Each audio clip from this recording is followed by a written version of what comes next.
Hello বন্ধুরা, তোমরা সকলে কেমন আছো? আশা করছি সকলেই ভালো আছো। সুস্মিতা মিনি ব্লগে তোমাদের সকলকে স্বাগতম।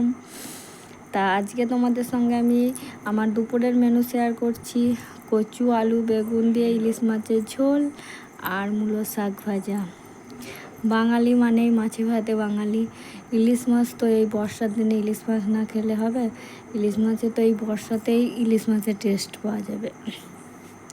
তাই আমি কচু, আলু, বেগুন দিয়ে মাছের ঝোলটা করছি। তোমার কড়াইয়ে আমি মাছটা ভেজে তুলে নিয়েছি, সেটা দেখানো হলো না। এবার কড়াই আমি কচু, আলু, বেগুন ভেজে নিচ্ছি। তোমরা কে কে ইলিশ মাছ পছন্দ করো? আমাদের বাড়িতে তো আমরা সকলেই পছন্দ করি, কিন্তু আমার মেয়ে একটু অপছন্দ করে, তবু অল্প পরিমাণে খাই। দেখো ভাজা হয়ে গেছে। আমি এতে সর্ষে, জিরে, কাঁচা লঙ্কা একসঙ্গে বাটা দিয়ে দিলাম।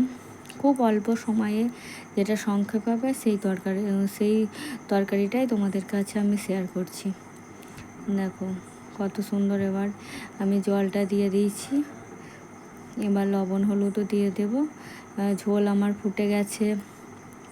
কচু আলু যতক্ষণ সিদ্ধ করতে লাগে আমি আগে সিদ্ধ করে নিই। এই কচুটা আমাদের খুব ভালোই সিদ্ধ হয়। প্রায় দেখো সিদ্ধ হয়েও এসেছে। আমি এবার মাছটা দিয়ে দেব। মাছটা দিয়ে বেশ একটু ভালো করে ফুটবে।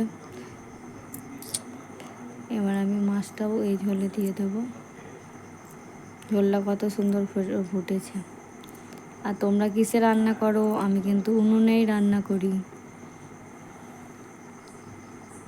মাছটা আমি এবার দিয়ে দিলাম। মাছটা দিয়ে ভালো করে ফুটিয়ে নেব। দেখো পাতলা করে ঝোল। এই ঝোল ইলিশ মাছের ঝোল পাতলা হলেও এই ঝোলটা দিয়েই খাওয়া হয়ে যাবে। আমার দেখো হয়ে গেছে। আমি এবার নামিয়ে নেব।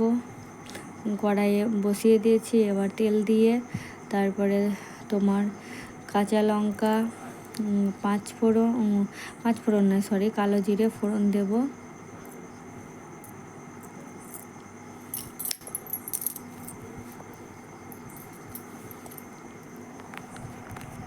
দেওয়া হয়ে গেছে। আমি ঢেলে দিলাম। এবার একটু ফুটলে আমার তরকারি পুরো রেডি। পাতলা করে ইলিশ মাছের ঝোল।